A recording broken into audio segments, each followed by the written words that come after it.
নমস্কাৰ, আজি আমি আলোচনা কৰিম জিটি আৰু পিজিটিৰ কাট অফ সম্পৰ্কত। ইতিমধ্যেই পিজিটিৰ আপোনালোকে নিশ্চয় গম পাইছে ভেৰিফিকেশ্যন প্ৰক্ৰিয়া চলি আছে, ডকুমেণ্ট ভেৰিফিকেশ্যন ৰিজাল্টৰ পিছত। গতিকে এপিয়াৰিং কেণ্ডিডেটসকল তেওঁলোকৰ বহুত যিসকল এপিয়াৰিং কেণ্ডিডেট আছিল তেওঁলোকৰ ক্ষেত্ৰত কি হৈছে, তাত ভেৰিফিকেশ্যনত যোৱা বহু প্ৰাৰ্থীয়ে তেওঁলোকে জনাইছে যে যিসকল এপিয়াৰিং আছে তেওঁলোকৰ ষ্টেটাছত তেওঁলোকক কিন্তু একচেপ্ট কৰা হোৱা নাই। অৰ্থাৎ তেওঁলোক যেতিয়া তেওঁলোকে ফৰ্ম ফিল আপ কৰিছিলে তাৰ পিছত তেওঁলোকে যিবিলাক ডিগ্ৰী লৈছিলে, অৰ্থাৎ তেওঁ মাষ্টাৰ্ছ ডিগ্ৰী কমপ্লিট হোৱা নাছিলে, তেওঁ অনলাইন কৰাৰ পিছত তেওঁ পাইছিলে, তেনেকুৱাবিলাক মাৰ্কশ্বিট চাৰ্টিফিকেট একচেপ্ট কৰা হোৱা নাই বুলি তেওঁলোকে বহুতেই ক'ব বিচাৰিছে। আৰু দ্বিতীয়তে বহু প্ৰাৰ্থীৰ ক্ষেত্ৰত তেনেদৰে অন্যান্য ডিপ্ল'মাৰ ক্ষেত্ৰতো ধৰি লওক তেওঁলোক যি সময়ত তেওঁলোকৰ অনলাইন হৈছিল তাৰ পিছত তেওঁলোকে সেইবিলাক পাইছিলে। এপিয়াৰিঙৰ ক্ষেত্ৰত তেনেধৰণৰ ব্যৱস্থা হৈছে বুলি কৈছে, কিন্তু যিহেতু ভেৰিফিকেশ্যনৰ পিছত ফাইনেল যেতিয়া লিষ্ট ওলাব তেতিয়া আপোনালোকে গম পাব কোনসকল একচেপ্ট হৈছে, কোনসকল ৰিজেক্ট হৈছে। সেইটো বিষয়ে এতিয়াই ক'ব পৰা নহ'ব, কিন্তু বিভিন্নজন প্ৰাৰ্থীয়ে তেনেদৰে ক'ব বিচাৰে। কিন্তু আনুষ্ঠানিকভাৱে আপোনালোকে গম পাব যেতিয়া মেৰিট লিষ্ট প্ৰকাশ পাব। যেতিয়া মেৰিট লিষ্ট প্ৰকাশ পাব ভেৰিফিকেশ্যনৰ পিছত, তেতিয়া আপোনালোকে গম পাব কাৰ একচেপ্ট হৈছে, কাৰ ৰিজেক্ট হৈছে। হয়তো পুনৰ যদি ৰিজেক্ট হয় কাৰোবাৰ, পুনৰ তেওঁলোকক মতাৰ চান্স আছে। গতিকে এতিয়া আমি আলোচনা কৰিম জিটিৰ ক্ষেত্ৰত। জিটিৰ ক্ষেত্ৰত কেনেধৰণৰ হ'ব কাট অফ। আশা কৰাৰ দৰে যিদৰে পিজিটিৰ ক্ষেত্ৰত আমি বিভিন্ন ধৰণৰ ভিডিঅ' যোগে আপোনালোকক জনাইছিলোঁ, প্ৰায়খিনি আপোনাৰ মিলিছে। দুই এটা ছাবজেক্টত কিছু আমি কোৱাতকৈ কমহে হৈছে কেটেগৰীৰ ক্ষেত্ৰত। কিন্তু যিহেতু প্ৰাৰ্থী নতুন পদ্ধতি হৈছে, একুৰেচি লেভেলটো কিছু আপোনালোকে যিমান হ'ব বুলি ভাবে সিমান আপুনি ক'ব নোৱাৰে। কিন্তু জিটিৰ ক্ষেত্ৰত আশা কৰাৰ ধৰণেই কাট অফ কিছু কমিব, যিহেতু পোষ্টৰ সংখ্যা যথেষ্ট বেছি। আৰু যিহেতু পিজিটিত যিসকল চিলেক্ট হৈ গ'ল তেওঁলোক জিটিৰ পৰা তেওঁলোকৰ নাম কাট খাই যাব, গতিকে সিও এটা প্লাছ পইণ্ট থাকিব জিটিৰ ক্ষেত্ৰত।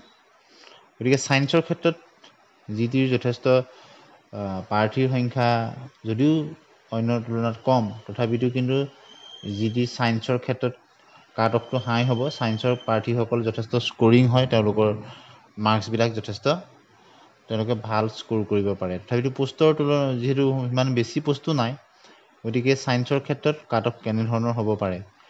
আনৰিজাৰ্ভৰ ক্ষেত্ৰত ধৰি লওক আপোনালোকে 70+ থকাখিনি আপোনালোকে ছেফ জোনত আছে বুলি ধৰিব পাৰে। ঠিক একেদৰে OBC MOBCৰ ক্ষেত্ৰতো তেনেদৰে 68, 67 এটা ছেফ স্ক'ৰ হ'ব পাৰে আপোনালোকৰ। গতিকে যিহেতু প্ৰথমতে তেওঁলোকক ভেৰিফিকেশ্যন কৰাব, ভেৰিফিকেশ্যনৰ কাৰণে তেওঁলোকে তেনেধৰণৰ নম্বৰ থকাখিনিক মাতিব বুলি আমি আশা কৰিব পাৰোঁ। অৰ্থাৎ মানে 70 to 75 আনৰিজাৰ্ভৰ ক্ষেত্ৰত, 67 to 70 মানৰ ভিতৰত ধৰি লওক OBC MOBCৰ ক্ষেত্ৰত। ঠিক একেদৰে SC ST ক্ষেত্ৰত 65 আৰু ST প্লেইনছৰ ক্ষেত্ৰত কম হয়, ST হিলছৰ ক্ষেত্ৰত যথেষ্ট কম হয়। ST হিলছৰ ক্ষেত্ৰত আপোনালোকে 40, 50+ হ'ব পাৰে, তাতকৈ কমো হ'ব পাৰে। আপোনালোকে দেখিছে একদম কম 26 পায়ো পিজিটিৰ ক্ষেত্ৰত ST হিলছৰ পাইছে, বা তাতকৈ কম কেণ্ডিডেটো কোনো ছাবজেক্টত তেওঁলোক চিলেক্ট হৈছে ST হিলছৰ ক্ষেত্ৰত। গতিকে ক'ব নোৱাৰি, কিন্তু PWDৰ ক্ষেত্ৰতো কম হ'ব, 60 তলতে থাকিব PWDৰ ক্ষেত্ৰতো। গতিকে ছায়েন্সৰ ক্ষেত্ৰত তেনেধৰণৰ আমি আশা কৰিব পাৰোঁ। যিসকলক ভেৰিফিকেশ্যনত মতাৰ ক্ষেত্ৰত তেওঁলোকে আপোনালোকে যিহেতু স্ক'ৰটো গম পাইছেই, গতিকে সিমান তেনেধৰণৰ নম্বৰ পোৱাসকল ছেফ স্ক'ৰত আছে বুলি আমি ধৰিব পাৰোঁ। যিহেতু ভেৰিফিকেশ্যন হ'ব, ভেৰিফিকেশ্যনৰ ফলত আকৌ কাৰোবাৰ একচেপ্ট হ'ব, কাৰোবাৰ ৰিজেক্ট হ'ব, তাৰপিছত পুনৰ আকৌ সুযোগ পাব যদি পুনৰ ছেকেণ্ড মেৰিট লিষ্ট ওলায়। গতিকে প্ৰথম ভেৰিফিকেশ্যনৰ ক্ষেত্ৰত আমি ক'ব বিচাৰিছোঁ। এতিয়া আমি আলোচনা কৰিম আৰ্টছৰ ক্ষেত্ৰত। আৰ্টছৰ ক্ষেত্ৰতো তেনেদৰে আমি ক'ব বিচাৰোঁ যে আনৰিজাৰ্ভৰ ক্ষেত্ৰত নিয়াৰেষ্ট 70 আশে-পাশে থকাসকল তেওঁলোক ছেফ জোনত আছে বুলি ক'ব পাৰোঁ। অৰ্থাৎ 65+ to 70 বুলি ক'ব পাৰোঁ, বা 70 আশে-পাশে থকাসকল 67 to 70 এটা ছেফ স্ক'ৰ বুলি আমি ক'ব পাৰোঁ ভেৰিফিকেশ্যনৰ কাৰণে। ঠিক একেদৰে OBC MOBCৰ ক্ষেত্ৰতো আৰ্টছত তেনেদৰে 65ৰ ওপৰত আশে-পাশে থকাসকল বা তেওঁতকৈ বেছি থকাসকল তেওঁলোক এটা ছেফ জোনত আছে বুলি ক'ব পাৰি। তেওঁলোকক ভেৰিফিকেশ্যনৰ কাৰণে তেওঁলোকৰ নাম অহা সম্ভাৱনা প্ৰবল বুলি আমি ক'ব পাৰোঁ। ঠিক একেদৰে ST প্লেইনছৰ ক্ষেত্ৰত বা SCৰ ক্ষেত্ৰত যদি আমি চাওঁ 60 এটা ছেফ স্ক'ৰ হ'ব পাৰে, 60, 61 এনেধৰণৰ ছেফ স্ক'ৰ হ'ব পাৰে। ঠিক একেদৰে আমি যদি চাওঁ ST হিলছৰ ক্ষেত্ৰত 40+, 50, 45+ এনেকুৱা ধৰণৰবিলাক তেওঁলোক চিলেক্ট হৈ যাব, যিহেতু ST হিলছৰ যথেষ্ট কেণ্ডিডেটছি নাথাকে। PWDৰ ক্ষেত্ৰতো তেনেকৈ 55+খিনি আপোনালোকৰ আৰ্টছৰ ক্ষেত্ৰত তেওঁলোক ছেফ জোনত আছে বুলি ধৰিব পাৰি। ভেৰিফিকেশ্যনত তেওঁলোকৰ নাম অহাৰ প্ৰবল সম্ভাৱনা আছে বুলি আমি ধৰিব পাৰোঁ। এতিয়া আমি চাম PWDৰ ক্ষেত্ৰতো তেনেদৰে 55+ত থকাখিনি ছেফ জোনত আছে বুলি ধৰিব পাৰোঁ। এতিয়া যদি আমি চাওঁ মেথছৰ ক্ষেত্ৰত যিহেতু পোষ্ট যথেষ্ট বেছি প্ৰাৰ্থীৰ সংখ্যা কম, মেজৰৰ কথাটো চাব, গতিকে মেথছৰ ক্ষেত্ৰত 60+ থকাখিনি আনি যাবত তেওঁলোক ছেফ স্ক'ৰত আছে বুলি আমি ধৰিব পাৰোঁ। ঠিক একেদৰে OBC MOBCৰ ক্ষেত্ৰত 55+ থকাখিনি তেওঁলোক ছেফ জোনত আছে বুলি আমি ধৰিব পাৰোঁ। ঠিক একেদৰে আমি যদি চাওঁ SC ST প্লেনছৰ ক্ষেত্ৰত 50+ থকাখিনি ছেফ জোনত আছে বুলি ধৰিব পাৰোঁ। ঠিক একেদৰে PWDৰ ক্ষেত্ৰতো 50ৰ আশে-পাশে থকাখিনি ছেফ জোনত আছে বুলি ধৰিব পাৰোঁ। আৰু ST হিলছৰ ক্ষেত্ৰত 45, 40 থকাও বহু প্ৰাৰ্থী তেওঁলোক ছেফ জোনতে আছে বুলি ধৰিব পাৰি। এতিয়া আমি চাম হিন্দী টিচাৰৰ ক্ষেত্ৰতো আমি যদি চাওঁ হিন্দী টিচাৰৰ ক্ষেত্ৰতো 60+ থকা আনৰিজাৰ্ভ প্ৰাৰ্থীসকল 65ৰ ভিতৰত 60 to 65 তেওঁলোক ছেফ জোনত থাকিব।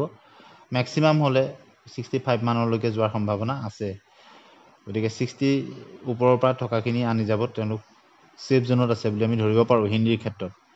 তথাপিতো মেক্সিমাম আমি ধৰিছোঁ 65। ঠিক একেদৰে OBC MOBCৰ ক্ষেত্ৰতো 58 to 60 তেওঁলোক তেনেধৰণৰ হ'ব, খুব বেছি 62 মান হ'বগৈ পাৰে OBC MOBC হিন্দী টিচাৰৰ ক্ষেত্ৰতো।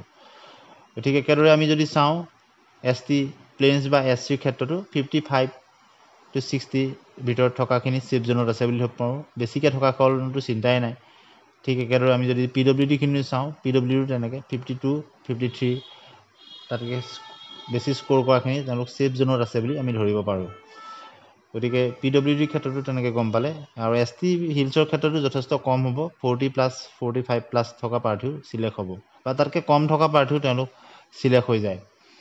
গতিকে আজি আমি থুলমূলকৈ আপোনালোকক এইখিনি কথা ক'লোঁ। সামগ্ৰিকভাৱে এটা ক'ব বিচাৰোঁ যে যিহেতু PGDত আপোনালোকে দেখিছে যে PGDত যিসকল নিৰ্বাচিত হ'ল তেওঁলোকে GDতো তেওঁলোকৰ মাৰ্কছ ভাল আছিল, তেওঁলোক যিহেতু বাদ পৰি যাব, গতিকে সি এটা যথেষ্ট মেজৰ ফেক্টৰ হ'ব যি কাট অফ কমাই দিব GDৰ ক্ষেত্ৰত।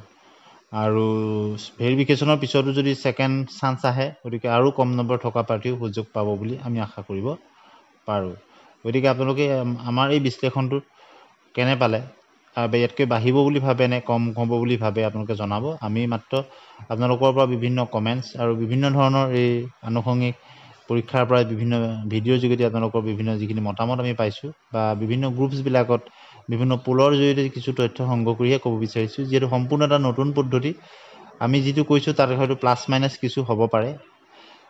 গতিকে আপোনালোকে যিদিনা ৰিজাল্ট দিব, অতি শীঘ্ৰেই ৰিজাল্ট দিয়াৰ সম্ভাৱনা আছে।